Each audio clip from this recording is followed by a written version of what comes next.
मेघा बहुत दिनों के बाद अपनी सहेली से मिलने के लिए गांव जा रही थी।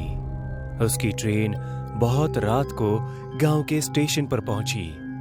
वो ट्रेन से उतरी और आसपास रिक्शा या टैक्सी ढूंढने लगी। स्टेशन बिल्कुल सुनसान था।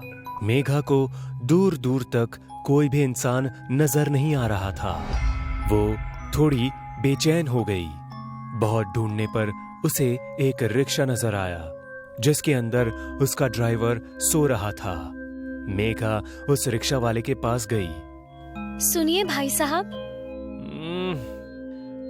क्या है? जी मुझे गांव जाना है। ड्राइवर ने आंख खोलकर मेघा की तरफ देखा और एकदम से डरकर चिल्लाने लगा। चुड़ैल! चुड़ैल! चुड़ैल! चुड़ैल! मुझे जाने दो, मैंने कुछ नहीं किया। चिल्लाते चिल्लाते मेघा से दूर जाने लगा। ये आप क्या कह रहे हो? आप डरिए मत, मैं कोई चुड़ैल नहीं हूँ। रुकिए। ड्राइवर शांत होके धीरे धीरे मेघा के पास आने लगा। आप चुड़ैल नहीं है तो कौन है आप? मैं शहर से आई हूँ। इस गांव में मेरी सहेली रहती है। क्या आप मुझे गांव तक छोड़ सकते हैं? अगर मैंने आपको गांव तक छोड़ा तो वो चुड़ैल मुझे नहीं छोड़ेगी। चुड़ैल? कौन सी चुड़ैल? लाल साड़ी वाली चुड़ैल। आप फिक्र मत कीजिए, मैं आपके साथ हूँ। चलिए आप साथ है तभी तो डर लग रहा है। आपने लाल रंग पहना है जो चुड़ैल को बिल्कुल पसंद नहीं। गांव में अगर कोई भी लाल रंग के कपड़े पहनता है तो चुड़ैल उसके शरीर को 2 टुकड़ों में फाड़ कर जमीन में गाड़ देती है। ये सब सुन के मेघा थोड़ी डर गई, पर फिर अपने आप को संभालते हुए कहा, देखिए बात को समझिए। इतनी रात को मैं चल के नहीं जा सकती और यहाँ दूसरी रिक्शा भी नहीं है। चाहे तो ज्यादा पैसे ले लीजिए पर प्लीज यहाँ से चलिए। अब ठीक है, पर मैं आपको गांव के बाहर एक मंदिर है वहीं छोड़ूंगा। आगे आपको खुद जाना होगा। ठीक है, चलिए। मेघा नाखुशी से मान गई और दोनों गांव की तरफ निकल पड़े। कुछ ही देर में वो मंदिर के पास पहुंचे। मेघा ने ड्राइवर को पैसे दिए और ड्राइवर मंदिर में हाथ जोड़कर वहां से निकल गया। मेघा अकेली रह गई। उसे गांव नजर आ रहा था, पर चुड़ैल की कहानी सुनकर वो थोड़ी सी डरी हुई थी, पर हिम्मत करके वो गांव की तरफ बढ़ने लगी। मेघा सड़क पर चल रही थी। उतने में उसे पीछे किसी की आहट सुनाई दी। उसने घबराकर पीछे देखा तो वहां कोई नहीं था। उसका ध्यान जमीन की ओर गया और डर के मारे उसके पसीने छूटने लगे। जमीन पर खून से रंगे हुए पैरों के निशान थे जो उसके पीछे पीछे चल रहे थे। मेघा ने अपने पैर उठा के देखे तो वो बिल्कुल साफ थे। मेघा ने डरकर उल्टे पांव चलना शुरू कर दिया, पर वो पैरों के निशान उसका पीछा करते रहे। मेघा रुक गई।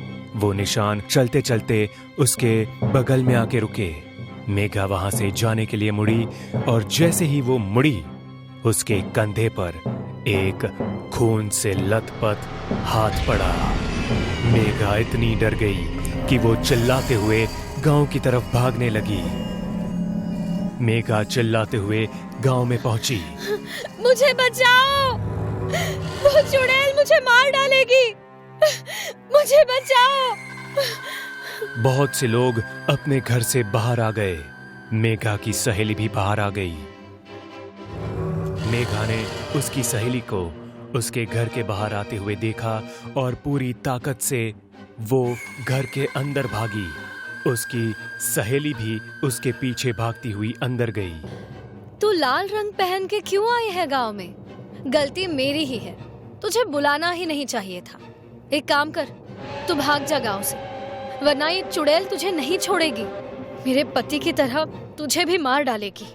वो दोनों घर में बात कर रहे थे, तभी चुड़ैल का खून से लथपथ एक हाथ दरवाजा तोड़कर अंदर आया और मेघा को घसीटकर बाहर ले जाने लगा। चुड़ैल के हाथ ने मेघा को घसीटकर घर के बाहर फेंक दिया। उसे कुछ समझ नहीं आ रहा था कि हो क्या रहा है। गांव वाले मेघा को देखने के लिए उसके पास जाने लगे। मेघा के ऊपर लाल रोशनी में लाल साड़ी वाली चुड़ैल देखने लगी। गांव वाले रुक गए और अपने घरों की तरफ भागने लगे। चुड़ैल का रूप बहुत भयानक था। पूरी साड़ी खून में लथपथ होने के कारण वो खून की बूंदें मेघा के शरीर पर गिर रही थी। मेघा का चेहरा खून से लाल हो गया था। मैंने तुमसे कितनी बार कहा है कि इस गांव में कोई भी लाल रंग के कपड़े पहनकर नहीं आना चाहिए, पर तुम लोग मेरी बात नहीं मानते। अब ये लड़की जान से जाएगी।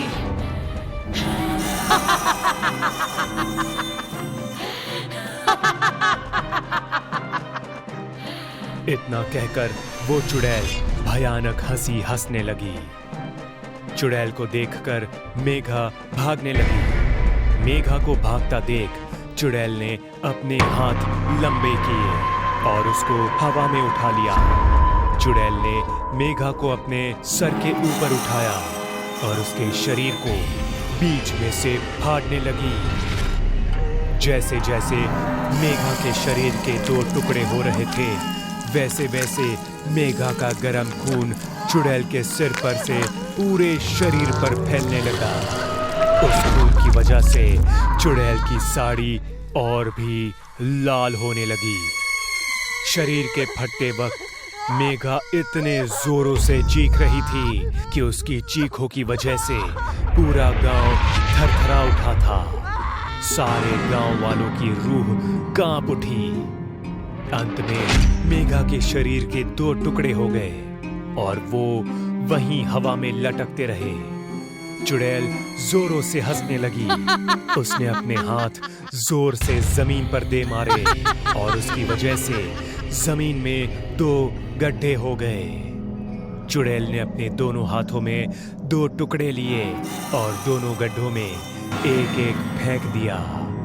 जैसे ही टुकड़े गड्ढे में गिरे, उस पर अपने आप मिट्टी गिरने लगी और देखते ही देखते गड्ढा बुझ गया। जमीन जैसी थी वैसी हो गई। चुड़ैल के अंदर से लाल रोशनी निकलने लगी और उस रोशनी में वो गायब हो गई।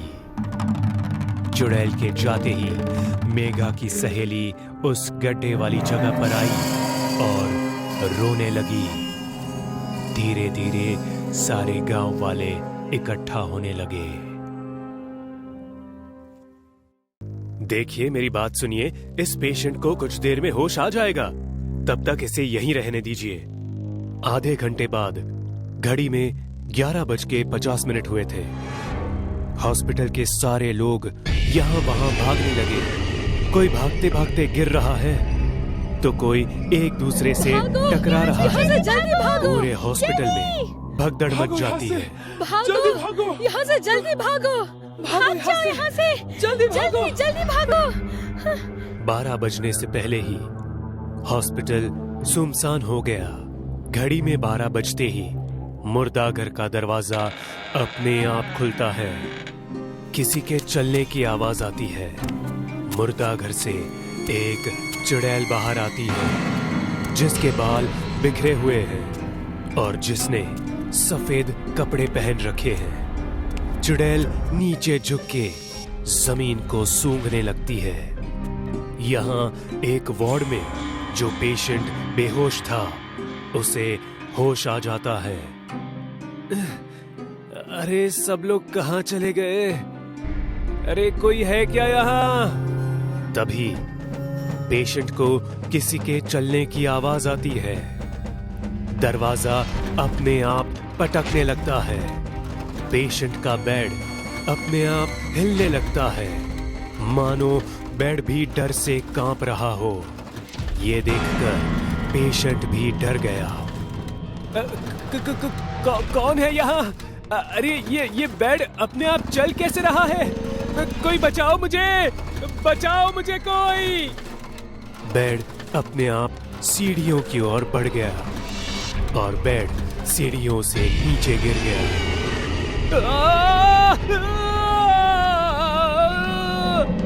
उस पेशेंट को बहुत चोट आई थी। वो दर्द से करहा रहा था कि पीछे बेड हिलने लगा और उस हिलते हुए बेड से डरकर पेशेंट भागने लगा। वो दौड़ रहा था और बेड उसका पीछा कर रहा था।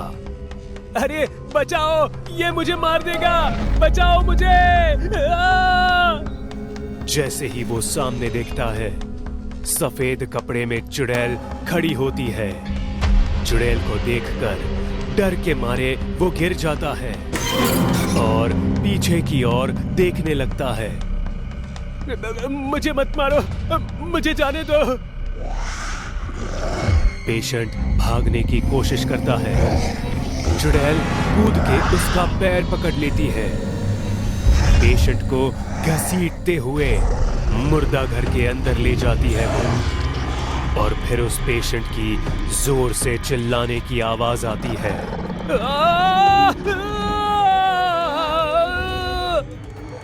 कुछ देर बाद चुड़ैल मुर्दा घर से बाहर आती है।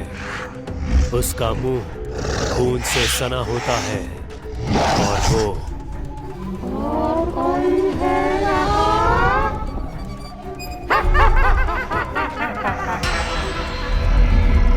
मुर्दा घर की तरफ देखकर जोर जोर से हंसने लगती है। ना जाने हम इस पेशेंट को हॉस्पिटल में कैसे भूल गए थे। आपके बोलने का मतलब क्या है डॉक्टर साहब? इस हॉस्पिटल में एक चुड़ैल है। जो कोई भी इस हॉस्पिटल में 12 बजे के बाद रहता है, उसकी मौत निश्चित है। हर कोई यही बात कह रहा है, पर मुझे लोगों की बातों पे यकीन नहीं है। पर आप तो डॉक्टर हैं, आप ऐसी बातों पे कैसे यकीन कर सकते हो डॉक्टर साहब? अरे बहुत से ऐसे केस देखे हैं मैंने।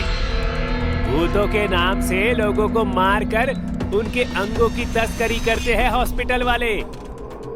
हम ऐसा कुछ नहीं करते। अगर आपको यकीन नहीं है तो 12 बजे के बाद इस हॉस्पिटल में रहकर देखिए। जो कुछ भी है आपको पता चल जाएगा। अब मैं चलता हूँ। डॉक्टर सही तो बोल रहा है। 12 बजे तक रुक ही जाता हूँ इस हॉस्पिटल में। सच सामने आ ही जाएगा। इतने लोग बोल रहे हैं, हो सकता है कि चुड़ैल सच में हो। और अगर सच में चुड़ैल हुई तो एक काम करता हूँ, हॉस्पिटल में मिनी कैमरा लगा देता हूँ और हॉस्पिटल के बाहर ओबी वैन में मैं बैठकर सब कुछ देख लूंगा। दूध का दूध और पानी का पानी हो जाएगा। जर्नलिस्ट छोटे छोटे कैमरास हॉस्पिटल में लगा देता है और अपनी ओबी वैन में बैठकर 12 बजने का इंतजार करता है। इतने सालों से हॉस्पिटल में सबकी जान जा रही है। आखिर ऐसा हो क्यों रहा है? आज सच्चाई सबके सामने आ जाएगी। जो भी सच हो, इस सच को सबके सामने लाने के लिए मेरा प्रमोशन पक्का है। 12 बजने ही वाले होते हैं। सब लोग हॉस्पिटल से बाहर भाग रहे होते हैं, पर वो जर्नलिस्ट वही हॉस्पिटल के कंपाउंड में ओबी वैन के अंदर बैठा था।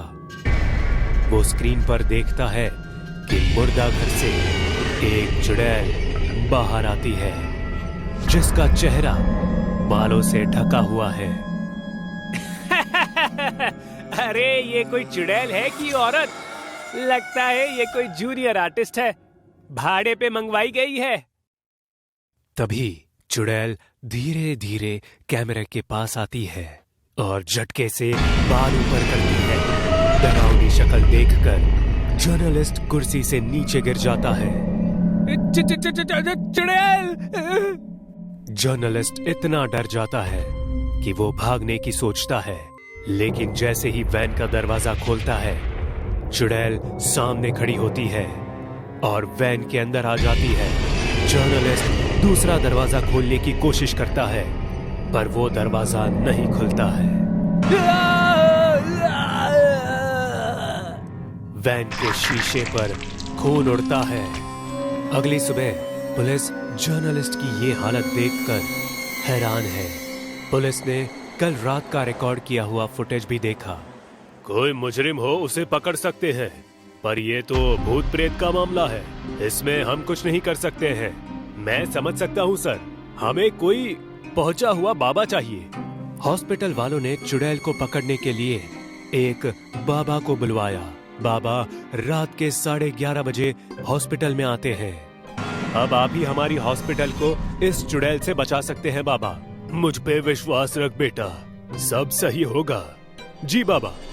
सब लोग हॉस्पिटल से बाहर निकलने लगे 12 बजने से पहले, लेकिन बाबा मुर्दा घर के सामने ही बैठकर मंत्रों का जाप करने लगते हैं। ओम त्र्यंबकम यजमाहि सुगंधित पुष्टिवर्धनम। चुड़ैल मुर्दा घर से निकली और बाबा को देखकर हंसने लगी,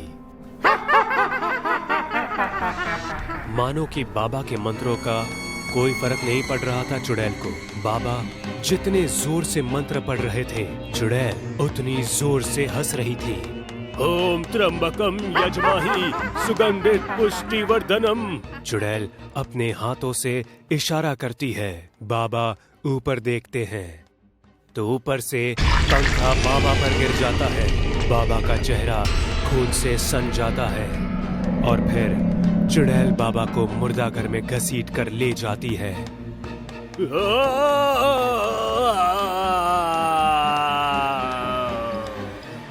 बाकियों की तरह चुड़ैल ने बाबा को भी अपना शिकार बना दिया। अब हॉस्पिटल वालों को एक बात समझ आ गई कि चुड़ैल हॉस्पिटल से नहीं जाएगी। उन्हें ही 12 बजे से पहले हॉस्पिटल खाली करना होगा, वरना वो अपनी मौत के जिम्मेदार खुद होंगे। गांव के बीचों बीच महेश्वर का बहुत बड़ा घर था। खानदानी अमीर होने के कारण घर में पैसों की कोई कमी नहीं थी, पर उस बड़े से घर में महेश्वर और उसका एक नौकर, यही दोनों रहते थे। इसलिए वो पैसों को दान कर देता। गांव के लोग उसे बहुत मानते और उसकी इज्जत भी करते। दिन भर लोगों का आना जाना होने के कारण उसका दिन काम और दान में निकल जाता था, पर रात को उसे बहुत ज्यादा अकेलापन महसूस होता। एक दिन महेश्वर ने नौकर को अपने कमरे में बुलाकर पूछा, अरे सुनो, ये गांव के लोग दिन भर तो मेरे आगे पीछे घूमते हैं, पर रात को इन्हें क्या हो जाता है? कोई घर के आसपास से भी नहीं गुजरता, ऐसा क्यों? मालिक, ये सब उस सामने वाले पीपल के पेड़ की वजह से हो रहा है। गांव के सभी लोग उस पेड़ से डरते हैं। भला क्यों? क्योंकि गांव वालों का यह कहना है कि रात के समय उस पेड़ पर एक चुड़ैल का सिर लटकता दिखाई देता है। क्या बकवास है, ऐसा कुछ नहीं होता। नहीं मालिक, ऐसा ही है। कुछ दिन पहले मैं गलती से रात को बाहर चला गया था और अचानक मेरी नजर पीपल के पेड़ पर पड़ी। मैंने देखा कि जमीन पर किसी के सिर की परछाई पड़ी है। मैं डर के मारे भागा और सीधा अंदर आ गया। अरे तुमने कुछ और देखा होगा डरपोक। नहीं मालिक। अरे चुप, जाओ यहां से। नौकर वहां से चुपचाप निकल गया। महेश्वर अपने कमरे की खिड़की से उस पेड़ को देखने लगा। नौकर की कहानी की वजह से आज उसे वो पेड़ थोड़ा अलग नजर आ रहा था। चुड़ैल का सच जानने के लिए उसने खुद उस पेड़ के पास जाने का फैसला किया। महेश्वर धीरे धीरे उस पेड़ की तरफ बढ़ रहा था। वो पीपल का पेड़ चांद की हल्की रोशनी में बिल्कुल शांत और डरावना दिखाई दे रहा था। जैसे ही वो पेड़ के थोड़े नजदीक पहुंचा, उसे जमीन पर कुछ साया सा दिखने लगा। वो थोड़ा डर गया, पर हिम्मत करके आगे बढ़ता रहा। महेश्वर पेड़ के पास पहुंचा। उसे वो कटे हुए सिर की परछाई साफ दिखाई देने लगी। उसने परछाई को ध्यान से देखकर ऊपर पेड़ की तरफ देखा। पेड़ पर कुछ भी अलग ना दिखने के कारण वो डर के मारे सोच में पड़ गया। तभी अचानक पेड़ से खून टपकने लगा और वो परछाई हिलने लगी। कुछ देर बाद चुड़ैल का डरावना सिर जमीन को चीरते हुए बाहर आने लगा। महेश्वर बुरी तरह से डर गया और घर की तरफ भागा। चुड़ैल के सिर ने महेश्वर का पीछा किया, पर पेड़ की परछाई के बाहर वो नहीं आ पाया। महेश्वर हांफते हुए घर के अंदर पहुंचा। नौकर महेश्वर को देखकर डर गया। अरे क्या हुआ मालिक? वो चुड़ैल का सिर मेरा पीछा कर रहा था। आप इतनी रात को बाहर गए ही क्यों थे? आपको कहा था ना मैंने। महेश्वर बेहोश हो गया। अगली सुबह महेश्वर उठकर खिड़की से उस पेड़ को घूरता रहा। इस चुड़ैल के सिर का कुछ करना पड़ेगा। इस पेड़ की वजह से ये सब कुछ हो रहा है। अगर ये पेड़ ही ना रहा तो? हाँ, इस पेड़ को ही यहां से हटाना होगा, तभी वो चुड़ैल यहां से जाएगी। महेश्वर ने गांव वालों की मदद से उस पेड़ को वहां से हटा दिया। पूरा गांव महेश्वर की जय जयकार करने लगा, उसे दुआएं देने लगा। अरे महेश्वर साहब, आपका बहुत बहुत शुक्रिया। आपने उस चुड़ैल को जड़ से मिटा दिया।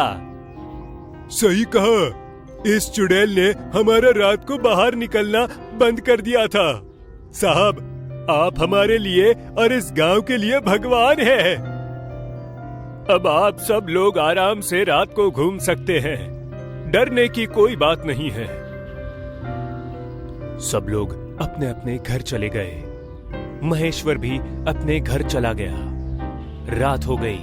चांद की रोशनी बिल्कुल ना के बराबर थी। महेश्वर अपनी खिड़की से उस पेड़ वाली जगह को देख रहा था। तभी नौकर आके बोला, मालिक, आपको कुछ चाहिए? नहीं, जाओ, सो जाओ तुम। नौकर वहां से चला जाता है।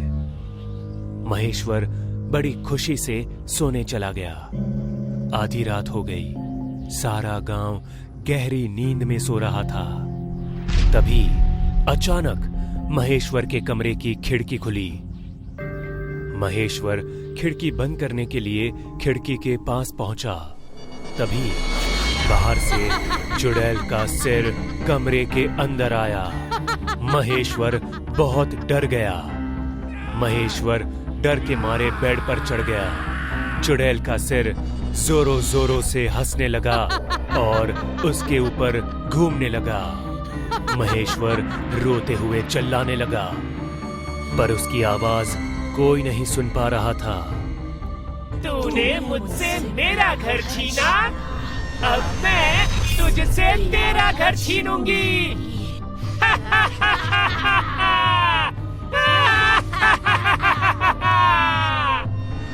चुड़ैल का सिर खिड़की से बाहर आकर घर के ऊपर चारों तरफ घूमने लगा और घूमते घूमते बड़ा होने लगा। वो सिर अब और भी भयानक होने लगा। चुड़ैल का सिर एक जगह रुका और आंखों से लाल रोशनी निकालकर उस घर को आग लगा दी। अंदर से महेश्वर और उसके नौकर की चिल्लाने की दर्दनाक आवाजें आने लगी। वो सुनकर चुड़ैल और जोर से हंसने लगी। देखते ही देखते पूरा घर जलकर खाक हो गया। कुछ देर बाद उस मलबे में से एक पीपल का पेड़ उगने लगा। पेड़ पूरी तरह से बड़ा हो जाने के बाद उस चुड़ैल का सिर उस पेड़ के अंदर गायब हो गया। कहते हैं कि उस चुड़ैल की वजह से गांव के लोग रात में तो क्या, दिन में भी उस पेड़ के पास जाने से डरते हैं।